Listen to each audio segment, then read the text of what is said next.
Di dahan ara hinggap kenari, hinggap sekawan di pohon jati.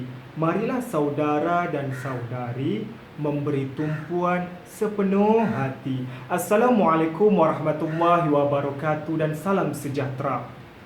Sebagai pembuka bicara, sekalung apresiasi buat penganjur pertandingan pidato Bahasa Melayu Literasi Kewangan 2020, sidang hakim yang penuh adil dan sidang penonton yang jauh di mata tapi dekat di hati.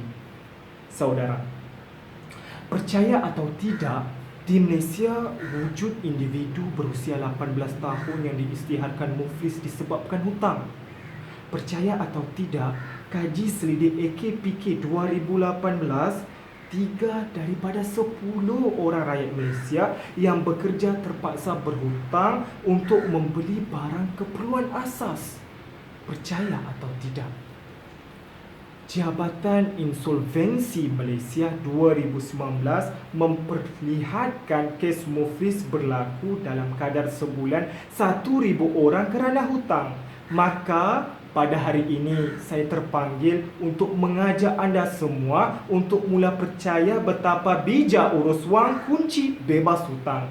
Tuntasnya, bijak urus wang kunci bebas hutang mengajak kita untuk merungkaikan persoalan bagaimana untuk memenuhi tuntutan keperluan kehidupan ini tanpa kebergantungan kepada hutang. Kunci kepada penyelesaian permasalahan ini bertunjangkan kepada 3 amalan perancangan kewangan. Pertama, amalan bijak kewangan, perbelanjaan terkawal. Kedua, tanamkan iltizam, hindari hutang. Ketiga, amalan menabung untuk keperluan masa depan. Sidang celik ekonomi sekalian, amalan bijak kewangan, perbelanjaan terkawal. Senario masyarakat kini, terutamanya golongan muda, begitu mementingkan keterampilan dan gaya sehingga sanggup berbelanja di luar batas kemampuan sehingga membawa kebergantungan kepada hutang. Kata mereka, biar papa asal bergaya, tepuk dada tanya selera, tapi sayang beribu kali sayang, akhirnya muflis pada usia muda.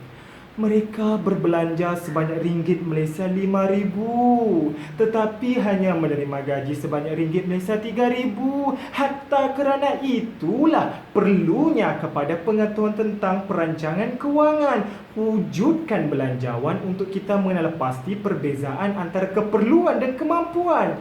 Justru Thomas D. Stanley William Ricardo dalam bukunya yang bertajuk The Millionaire Next Door menyatakan para jutawan percaya mereka perlu mengumpul duit, menyimpan duit dan mengembangkan duit tersebut dan bukan hanya mengumpul duit dan membelanjakannya. Oleh itu, pastikan anda membuat analisis aliran tunai. Caranya, membuat catatan wang masuk dan wang keluar. Dari catatan aliran tunai, dengan mudahnya kita boleh lihat sama ada aliran tersebut adalah positif atau negatif. Jika negatif, kita perlulah berjimat cermat dalam berbelanja. Berbelanja apa yang perlu sahaja. Jangan berbelanja mengikut nafsu. Amalan perbelanjaan harus berpaksikan kepada pendapatan dan sebaiknya tinggalkan tabiat suka berhutang. InsyaAllah anda mampu mengubahnya. Sidang hadirin sekalian, dalam usaha kita untuk membuat perancangan hutang yang ada, jangan lupa tanamkan iltizam, hindari hutang. Berhutang sudah menjadi kebiasaan masyarakat kita. Berhutang memang mudah, tapi mahu mengurus pembayaran balik hutang cukup payah.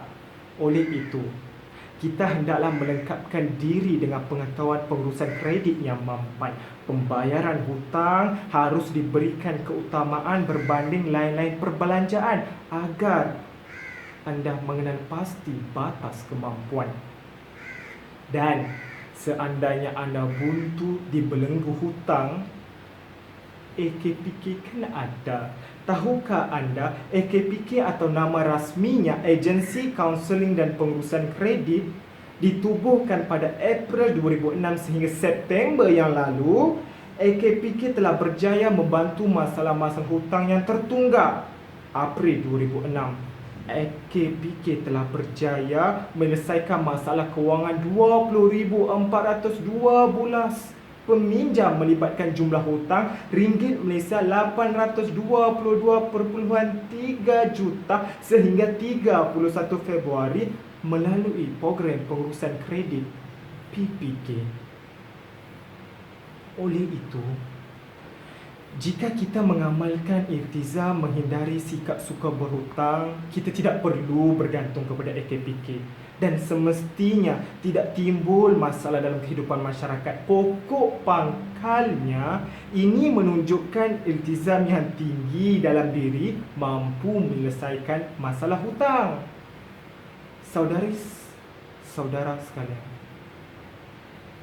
hidup ini penuh dengan persoalan dan teka-teki. Kadangkala perkara yang kita rancang rapi tidak menjadi, akan tetapi perkara yang tidak menjangkau fikiran menyapa diri. Tiba-tiba kita jatuh sakit, kenderaan rosak, ditimpa kemalangan, dan semua ini kita hadapi dengan tenang jika kita mempunyai tabungan.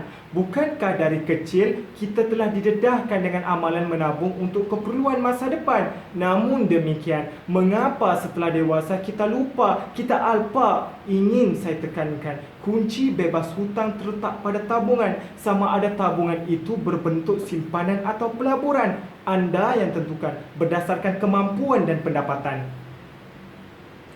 Apa yang penting di sini adalah tabungan itu mempersiapkan kita untuk keperluan perbelanjaan masa depan tanpa kebergantungan kepada hutang.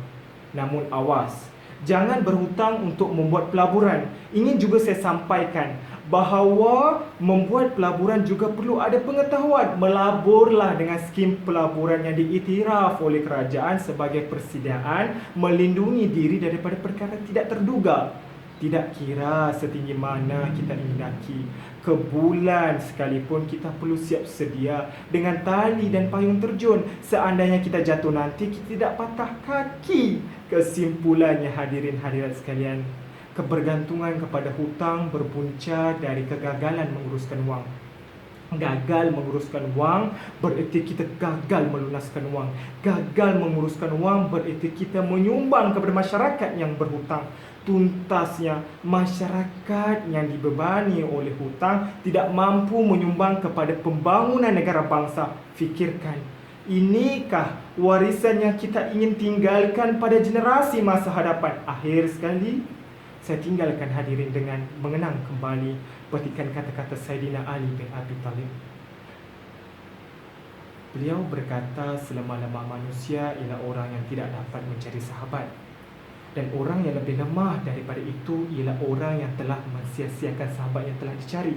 Hatta kerana itu, marilah saudara-saudari kita bersahabat dengan ilmu, dengan mendalami ilmu perancangan kewangan, kerana bijak urus wang kunci bebas hutang. Sekian, terima kasih.